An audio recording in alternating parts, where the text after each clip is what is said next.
नींद से विकर्म विनाश नहीं होते, है ना। तो जितने भी भाई बहनें अमृत वेले की नींद को भी गिनते रहते हैं ना कि आज इतना योग लगा हाँ, कई बार बैठे हैं उठकर 45 मिनट, लेकिन उसमें 40 मिनट नींद की है और फिर सोचते हैं कि वो भी अमृत वेला हुआ।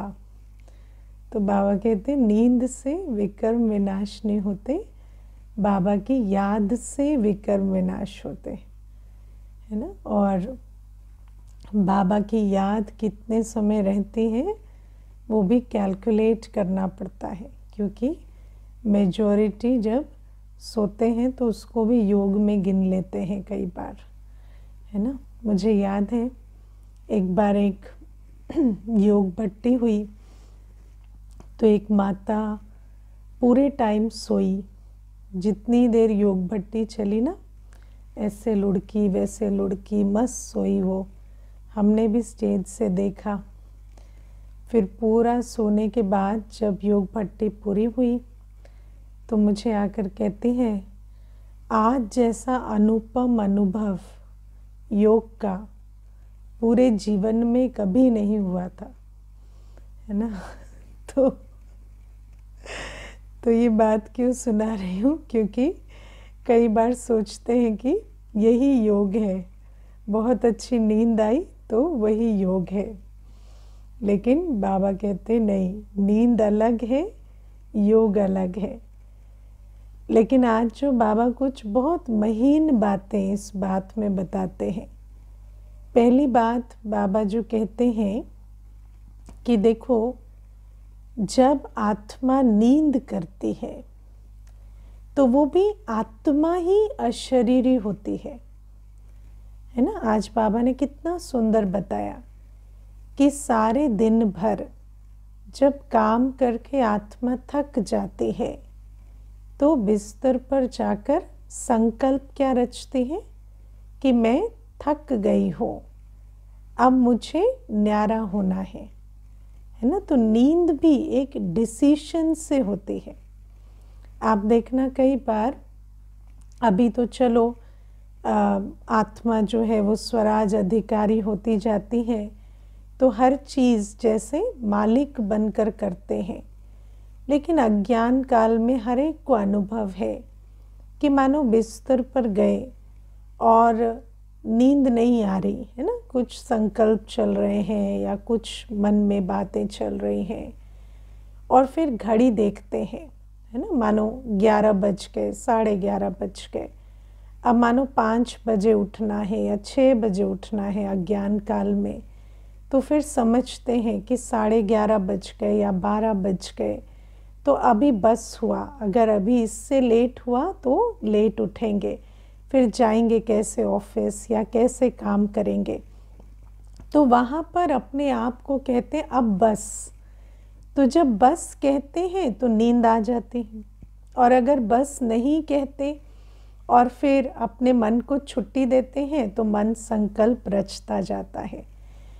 तो नींद की भी जो सब्जेक्ट है उसमें भी डिसीशन है। आत्मा अशरीरी होती है, माना शरीर का भान छोड़ती है, तो उसमें भी एक निर्णय लेती है कि हाँ, अब मुझे शरीर की बातें या इस दुनिया की बातों को नहीं सोचना, अब मुझे सोना है, या मैं थक गया हूँ, या उठना है, जल्दी उठना है, जो भी संकल्प लेती है। तो नींद भी एक आत्मा का निर्णय से नींद आती है। आत्मा निर्णय लेती है तो नींद आती है। ये बात बाबा ने आज बताई। माना आत्मा अशरीरी होने का भी रोज़ डिसीजन लेती है, लेकिन बाबा कहते कि अशरीरी होना ठीक है कि देह का भान भूल गए, लेकिन देह का भान भूलने से विकर्म विनाश नहीं होते। विकर्म विनाश बाबा की याद से होते हैं। अब क्या है कि जब हम अज्ञान काल में हैं तो हमें तो बाप का परिचय नहीं है, या हम तो कोई बुद्धि को बाबा के पास ले जाना नहीं जानते, या बाबा कौन है, कैसा है, क्या कहता है, ये याद करना हमें अज्ञान काल में तो आता नहीं। तो हम क्या करते हैं कि जो अशरीरी हुए बस फिर आत्मा जो है वो सब कॉन्शियस में अनकॉन्शियस में चली जाती है ना। जो अशरीरीपन का अभ्यास नींद में क्या होता है, डीप स्लीप में अनकॉन्शियस में चली जाती है, ड्रीम स्टेट में सब कॉन्शियस में चली जाती है। यही होता है, पुरानी बातें जो अंदर चित्त में भरी पड़ी हैं वो स्वप्न में आती हैं और फिर अनकॉन्शियस स्टेट में चली जाती हैं। लेकिन जब हम बाबा के पास आते हैं और हमें बाबा का पूरा परिचय मिलता है और फिर हम बुद्धि बल से सीखते हैं, बाबा हमें राजयोग सिखाते हैं कि कैसे आत्मा अपने आप को अशरीरी कर बाबा को याद करे। तो जब हम बाबा को याद करते हैं तो हम हायर कॉन्शियसनेस के पास जाते हैं, है ना। जैसे एक होता है कि जो पुरानी दुनिया की चेतना से बाहर आ गए लेकिन ऊंचा जाना नहीं आता, क्योंकि अपने से ऊंचा कुछ जानते नहीं। आत्मा भी जो अपने मैक्सिमम शांत स्वरूप में स्थित हो जाती है, वो भी कोई कॉन्शियस होकर नहीं, जैसे जैसे पूरा यात्रा करेगी अवचेतन मन की, फिर जाकर है ना बिल्कुल जो अनकॉन्शियस माइंड तक पहुंचेगी। क्योंकि डीप स्लीप भी इतनी जल्दी नहीं होती, पूरा सपने का चक्कर खाएगी, उसके बाद जाकर गहरी नींद आती है। लेकिन अब बाबा ने हमें सिखा दिया, तो अब हम क्या करते हैं, एक ही सेकंड में एक ही संकल्प से देह से न्यारे होते हैं और बाबा के पास जाकर बुद्धि बल से बैठते हैं। और बाबा कौन है, ज्ञान सागर, पवित्रता का सागर, शांति का सागर, सर्व गुणों में अनंत, सर्वशक्तिवान। तो बाबा के पास जब हम जाकर बैठते हैं तो हम कोई अनकॉन्शियस नहीं हो रहे, हम हायर कॉन्शियसनेस के पास बैठे है ना, सुप्रीम के पास बैठे हैं। अब आप सोचो कि एनर्जी का लॉ क्या है कि हायर स्टेट से लोअर को फ्लो करती है ना। तो जब हम अपने से हायर को ना जाने, अपने से ऊंचे को ना जाने और उनके साथ बुद्धि योग ना जोड़ें तो हम भरपूर कैसे होंगे, भरपूर तो हो नहीं सकते ना। अगर अपने से ऊंचे से ना जुड़ें तो भरपूर नहीं हो सकते। आत्मा अपने आप विकर्म विनाश करके भरपूर नहीं हो सकती।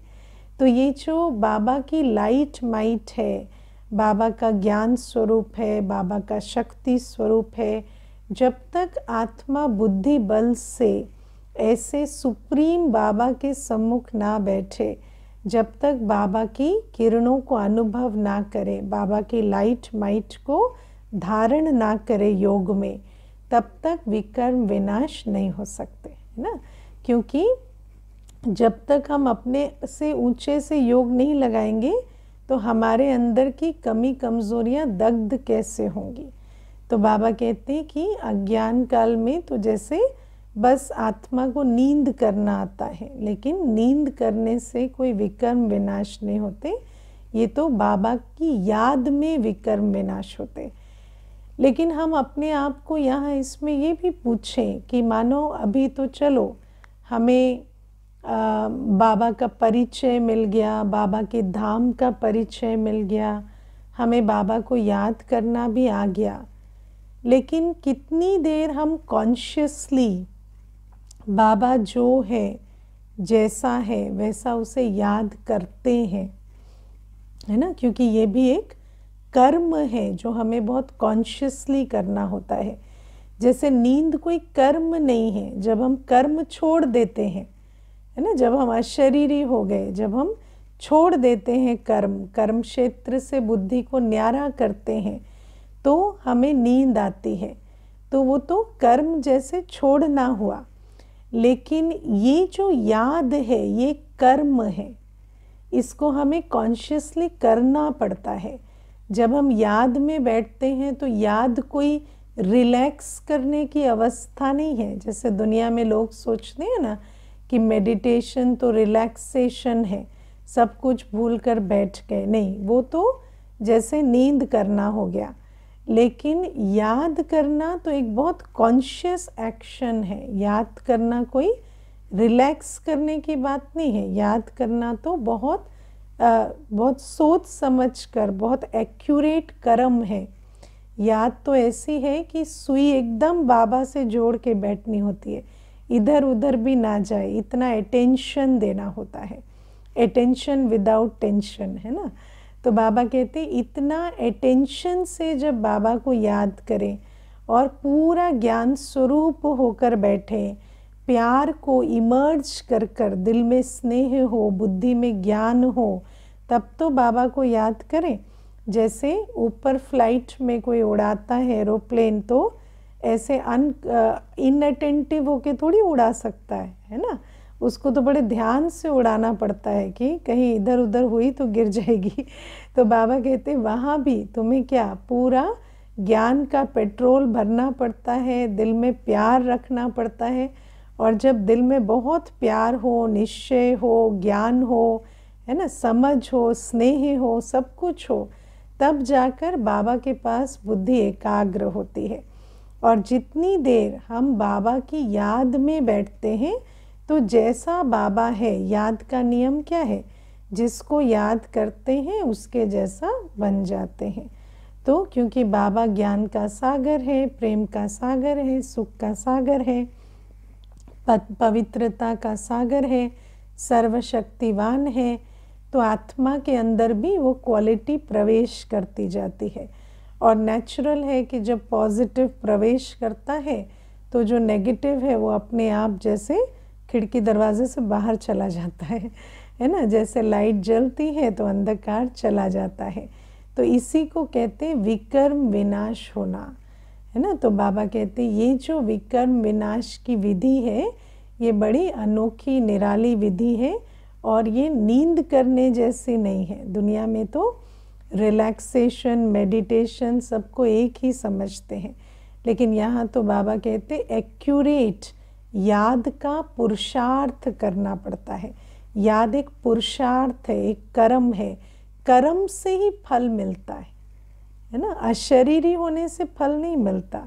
अशरीरी होना तो जैसे शरीर की सुध बुध भूल के बैठे, अनकॉन्शियस हो जाते। कई तो बाबा बताते ना, साधु सन्यासी महीनों तक भी अनकॉन्शियस हो जाते हैं।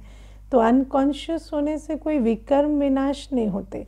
जब तक बाप को ना जाने, बाबा की एक्यूरेट याद में ना बैठे, तो विकर्म विनाश का सवाल नहीं उठता। तो ये आज बाबा पहली बात समझाते हैं। फिर बाबा आज हमें कहते हैं कि वैराग्य, है ना। बाबा कहते कि जैसे दुनिया में सन्यासी भी जो है वो घर बार छोड़ देते हैं, लेकिन घर बार छोड़ देने से भूल नहीं जाते, है ना। घर बार छोड़ देने से भी बाबा कहते हैं ऐसा नहीं कि मित्र संबंधियों को भूल गए और याद नहीं आती, ऐसा नहीं होता। लेकिन बाबा कहते हैं तुम बच्चे जो हो वो घर में बैठे भी, गृहस्थ व्यवहार में रहते भी, तुम जैसे सारी पुरानी दुनिया को भूल जाते हो, है ना। तो ये कैसे होता है? तो ये बड़ी इंटरेस्टिंग बात है। सोचो, जो आत्मा घर बार छोड़ के चली जाती है, उसको जंगल में भी मित्र संबंधी याद आ रहे हैं। और हमारे को ऐसा क्या होता है जो हम रहते भी भूल जाते हैं? तो आज हम थोड़ा सा इस बात को समझेंगे। देखो, दुनिया में ना, ये जगदीश भाई ने बहुत अच्छे से समझाया हुआ है कि दुनिया में दो बहुत बड़े फोर्स होते हैं, आकर्षण और विकर्षण, है ना। आकर्षण और विकर्षण। जब हमें किसी चीज़ से विकर्षण हो जाता है, जब हमें किसी चीज़ से घृणा भाव आ जाता है, तो हम उसके बीच रहते भी जैसे हमारे को उससे कोई लगाव नहीं होता, है ना। कोई, जैसे आपने देखा होगा संबंधों में भी कभी किसी की तरफ से दिल बहुत उचाट हो जाती है, तो जैसे विकर्षण हो जाता है, तो उसमें फिर उस तरफ उस आत्मा के प्रति और दिल नहीं जाती, है ना। कभी उनके प्रति कुछ भी नहीं जाता, किसी कोई नाम भी लेगा तो उनके प्रति हमारे संकल्प नहीं चलते, जैसे एकदम दिल उठ जाती है। तो ऐसे ये जो विकर्षण है ये भी एक बहुत बड़ा फोर्स है दुनिया में, और आकर्षण भी। अब आप देखो, जब बाबा आए, बाबा की पधरामणी हुई, तो ब्रह्मा बाबा को सबसे पहले शिव बाबा ने कौन से साक्षात्कार कराए? तो विनाश का साक्षात्कार कराया और स्वर्ग का साक्षात्कार कराया, है ना। सबसे पहले बाबा ने क्या साक्षात्कार कराया? विनाश का साक्षात्कार कराया और स्वर्ग का साक्षात्कार कराया। और उन दो साक्षात्कारों से जैसे बाबा को पुरानी दुनिया से वैराग आ गया और नई दुनिया के लिए बाबा पुरुषार्थ में लग पड़े। यही हुआ ना आदि में, कि बिल्कुल दो साक्षात्कार हुए और ब्रह्मा बाबा ने जैसे पूरा अपना धंधा आदि सब समेट दिया और बिल्कुल पुरुषार्थ में तत्पर हो गए। तो ये जो दो साक्षात्कार थे उनसे क्या हुआ? उनसे बाबा की बुद्धि में जैसे धारणा हो गई कि ये दुनिया पुरानी है, तो पुरानी दुनिया से विकर्षण हो गया और सत्युग की आकर्षण हो गई, है ना। बाबा अकेले बैठे भी श्री कृष्ण बनूंगा इस खुशी में, है ना, खग्गियाँ मारते थे और है ना चल कर देखते थे जैसे श्री कृष्ण चलता होगा। तो बाबा को जैसे आकर्षण हो गई नई दुनिया से और विकर्षण हो गई पुरानी दुनिया से। और बाबा को जैसे साक्षात्कार के आधार से ये हुआ, और जब ये हो गया तो इस पुरानी दुनिया से जब वैराग आ गया, तो इस पुरानी दुनिया में जो भी मित्र संबंधी आदि थे उनके रहते हुए भी जैसे बाबा की दिल उनसे हट गई, और बाबा ने उनको भी सोचा कि जैसे मुझे सतयुग रचना है तो इनको भी जितना भी मैं संबंध सफल कर सकूं या जो भी कुछ मेरे पास है उसको सफल कर सकूं, वो तात बाबा को लग गई। तो हम भी जब बाबा के पास आते हैं तो देखो शुरू में तो ज्ञान इतना क्लियर नहीं था, तो इसीलिए साक्षात्कार आदि कराने की ज़रूरत पड़ती थी। लेकिन आज तो 7 ही दिन में, और वो भी वीडियो दिखा के बहुत अच्छे से क्लैरिटी से समझा दिया जाता है कि भाई ये जो पुरानी दुनिया है ये ख़त्म होने वाली है। और फिर साथ साथ अभी तो ड्रामा की सीन भी जैसे प्रत्यक्ष देखने में आती है। कोई ये भी नहीं कि सिर्फ ज्ञान की बात है, प्रत्यक्ष देखने में भी आता है कि हाँ जो बाबा कह रहा है वो एक्यूरेट है, ये पुरानी दुनिया है और गई की गई। तो बाबा कहते जब आत्मा को बुद्धि में बैठ जाता है ना कि ये पुरानी दुनिया है और ये दुनिया गई की गई, ये दुनिया अभी मृत्यु शैया पर है, तो जब ये बात बुद्धि में धारण हो जाती है तो आत्मा को जैसे नेचुरल वैराग आ जाता है ना। इसीलिए बाबा ने आज कहा तुम बेहद के सन्यासी बनो, तुम वैरागी बनो। क्यों? क्योंकि तुम्हारी बुद्धि में अब बैठ गया है कि ये पुरानी दुनिया है, इसमें कुछ भी स्थायी नहीं है। देखो दुनिया में भी कोई अगर शरीर छोड़ने वाला होता है, मालूम पड़ जाता है कि इनके अभी कुछ ही दिन है, तो बुद्धि उससे भी न्यारी हो जाती है ना। तो मैंने देखा एक माता थी तो उनके युगल जो थे वो शरीर छोड़ने वाले थे। अभी देखो हंसी आ रही है लेकिन बात तो थोड़ी सीरियस है। लेकिन क्या हुआ कि युगल शरीर छोड़ने वाले थे, तो डॉक्टर ने कहा 3 महीने बचेंगे, है ना, 3 महीने में शरीर छोड़ेंगे। तो चौथा महीना हो गया, 5वां हो गया, 6ठा हो गया। तो एक बार माता मुझे कहती डॉक्टर तो कह रहा था 3 महीने में शरीर छोड़ेंगे। तो मैंने कहा क्यों, आपको तकलीफ़ हो रही है क्या, ये जी रहे हैं तो वो भी क्या हो जाता है कि जैसे बुद्धि में बैठ जाता है ना कि 3 महीने में बोला था, तो 3 महीने में जैसे बाद में खुशी नहीं हो रही है, कन्फ्यूजन हो रहा है कि ये कुछ गड़बड़ तो नहीं हो रही कि ये और जी रहे हैं। और जब शरीर छोड़ा फाइनली तो माता को जैसे ये था कि टेंशन रिलैक्स हुई कि आज जाएंगे या कल जाएंगे, तो अभी फाइनली चले गए, है ना। तो वो भी ऐसे कोई दुख नहीं था, एक टेंशन मुक्त हो गई कि आज जाएंगे कल जाएंगे, इस फेरे में थे तो आप फाइनली चले गए। तो बाबा कहते हैं कि दुनिया में भी क्या होता है, जब कोई शरीर छोड़ने वाला होता है तो उनके प्रति से जैसे बुद्धि निकल जाती है, पता चल जाता है कि इतना अचानक मृत्यु का दुख होता है ना। अचानक अगर पता चल जाए कि इस समय शरीर छोड़ेंगे तो प्रिपेयर हो जाते हैं, तब तो वैराग आ जाता है। लेकिन जब अचानक हो जाता है तो धक्का लगता है ना। तो बाबा हमें कहते हैं ऐसे ही अब तो तुम्हें जैसे रोज़ बाबा बुद्धि में बिठा रहे हैं कि ये जो दुनिया है ये तो पुरानी है, अब ये जैसे जाने वाली है, तो इनसे बुद्धि निकालो। तो बाबा कहते हैं जैसे जैसे ज्ञान की धारणा हो जाती है उतना उतना हमारी बुद्धि में वैराग आ जाता है, और फिर जितना हमें सत्युग की आकर्षण होती है उतना हमें पुरुषार्थ तीव्र होता है ना। जैसे आज बाबा कहते हैं तुम्हें आकर्षण होती है कि तुम ऐसी दुनिया में जाएंगे जहाँ तुम देवताई चोला लेंगे और सर्प की न्याय उसे छोड़ेंगे, बदलेंगे, है ना। तो ऐसी जो आत्मा को आकर्षण होती है सत्युग की, तो फिर उसका पुरुषार्थ चल पड़ता है। आप सोचो आत्मा को किसी चीज़ की आकर्षण हो जाती है तो कितनी मेहनत करता है ना। जैसे हम वो तुलसीदास की कहानी में सुनते हैं ना कि जब गए तो पत्नी की आकर्षण में सांप को रस्सी समझ के चढ़ गए, है ना, देह की आकर्षण में।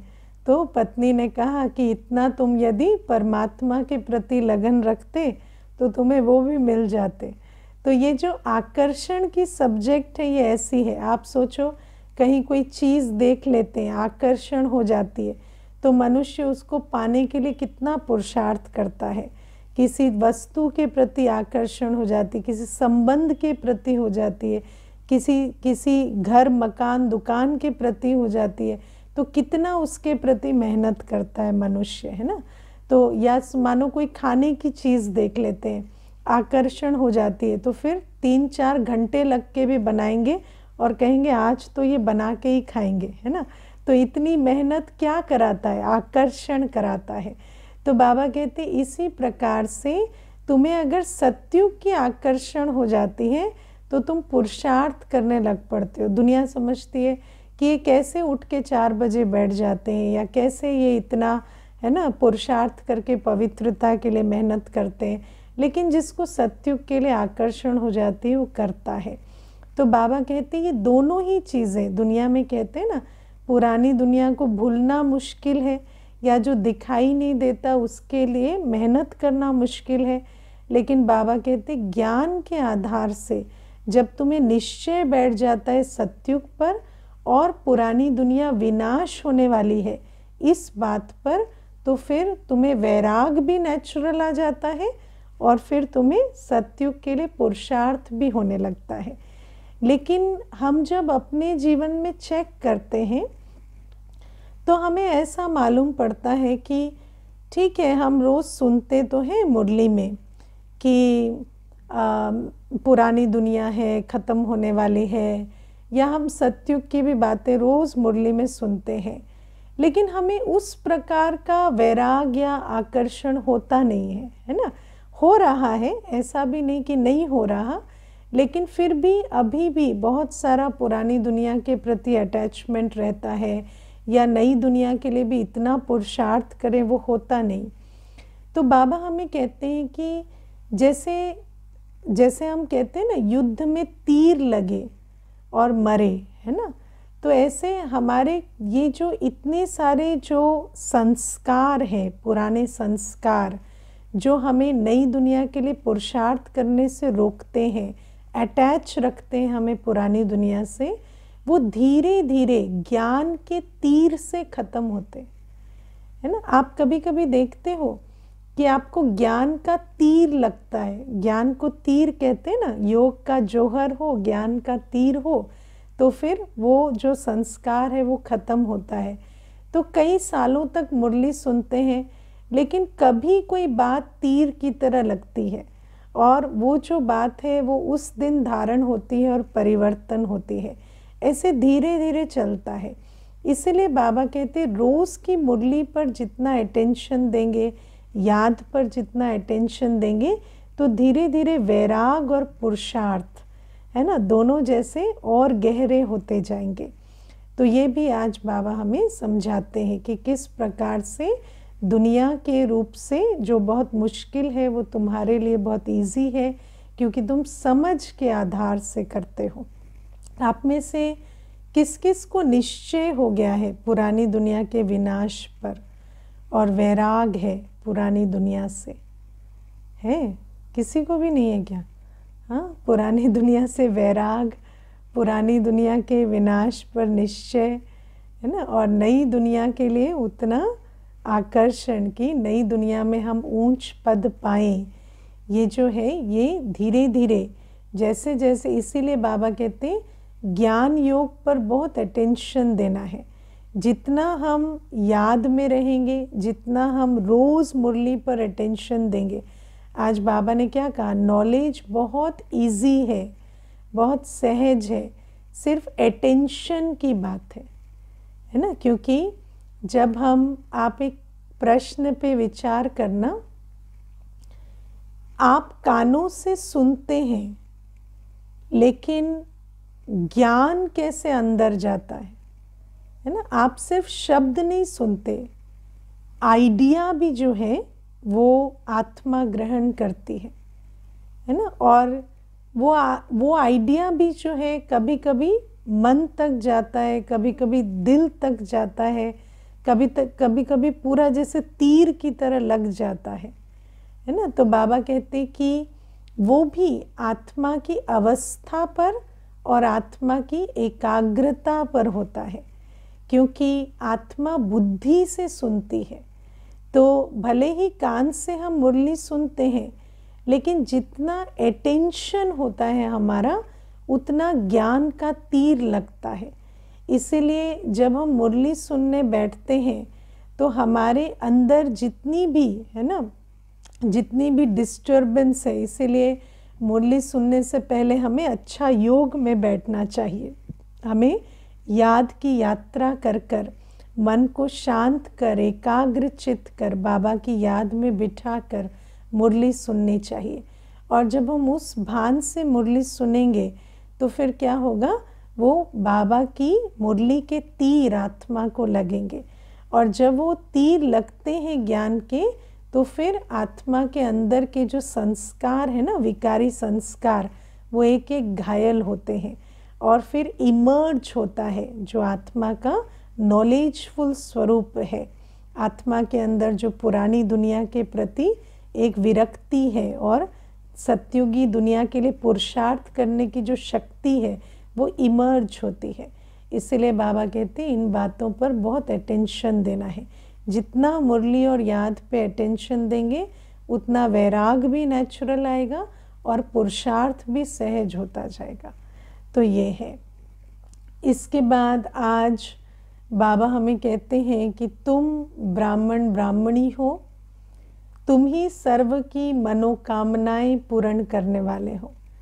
बाबा कहते देवता बनेंगे तो भी ग्रेड कम हो जाएगी, है ना। देवता सर्व की मनोकामनाएं पूर्ण नहीं करते।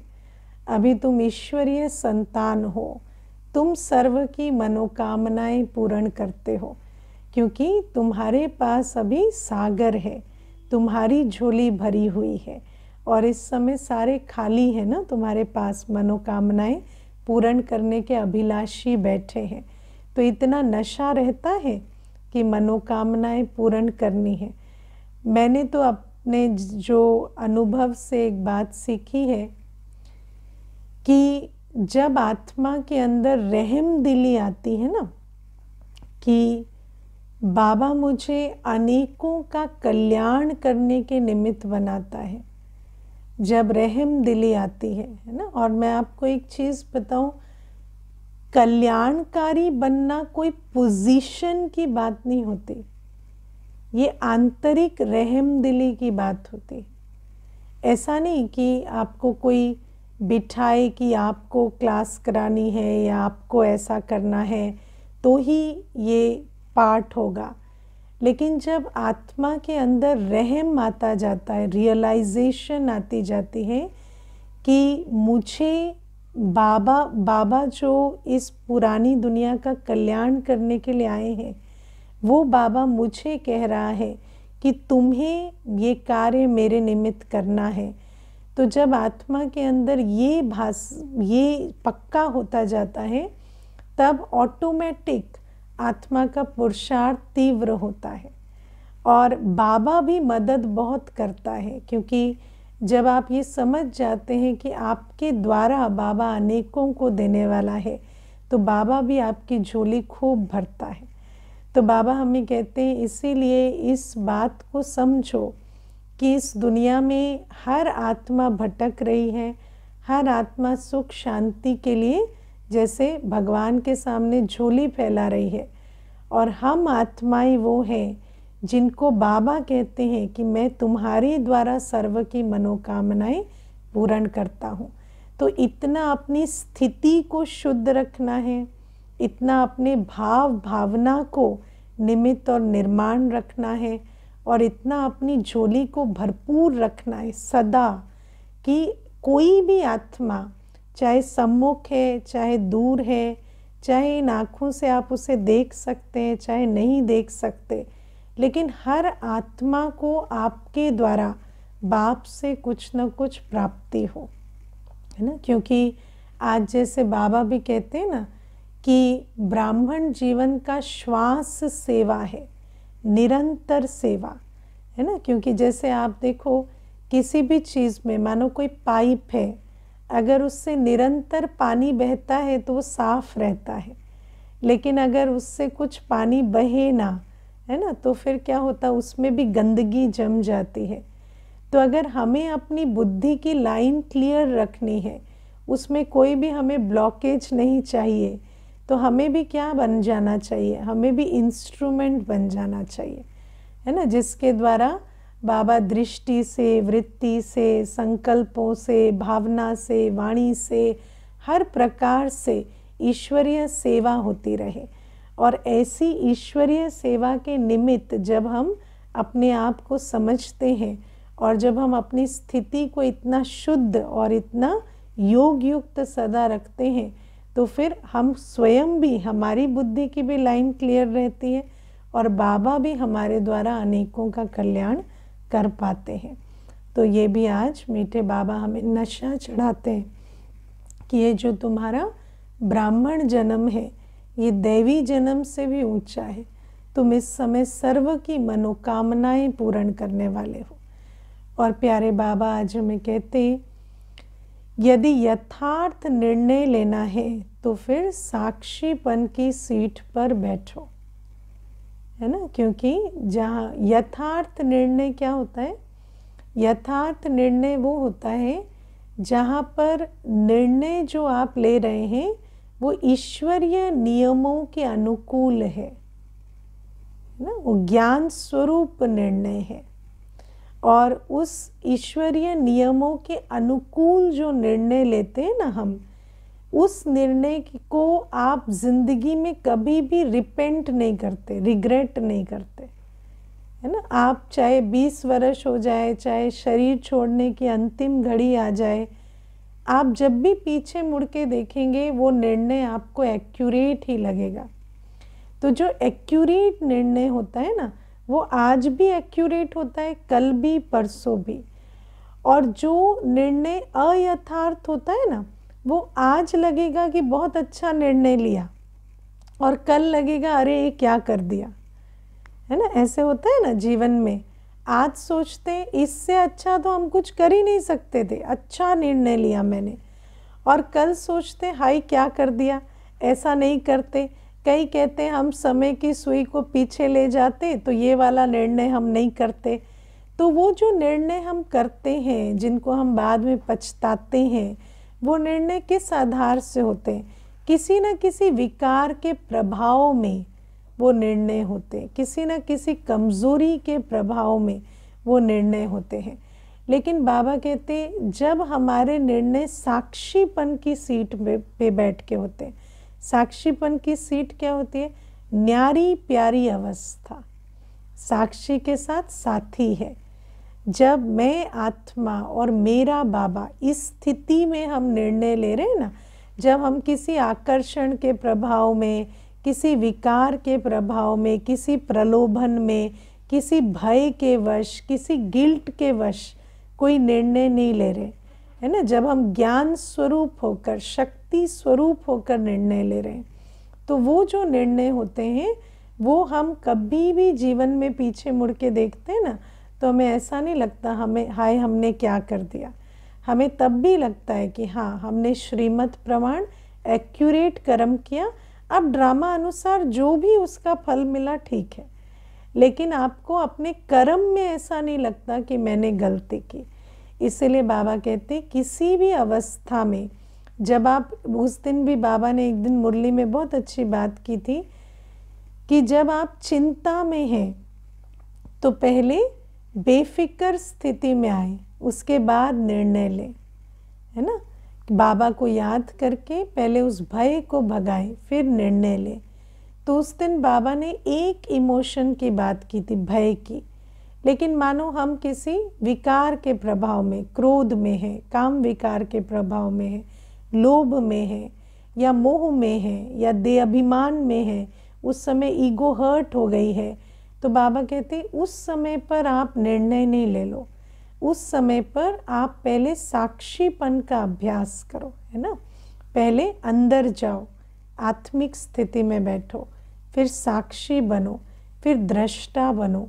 क्योंकि जब हम साक्षी नहीं होते ना, तो हम जो भी देख रहे होते हैं, कल बाबा ने बताया ना, जैसी दृष्टि वैसी सृष्टि।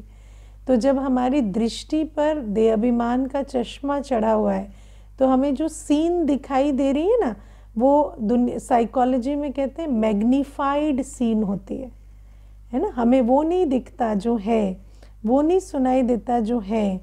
हम अपने भय, अपने आकर्षण को जोड़कर कुछ और ही देख सुन रहे होते हैं।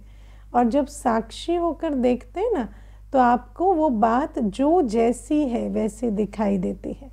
और फिर बाबा को साथी बनाकर आप एक्यूरेट निर्णय लेते हैं, और ऐसे निर्णय हम कभी रिपेंट नहीं करते। तो ये भी आज बाबा ने हमें समझाया। ओके, ओम शांति।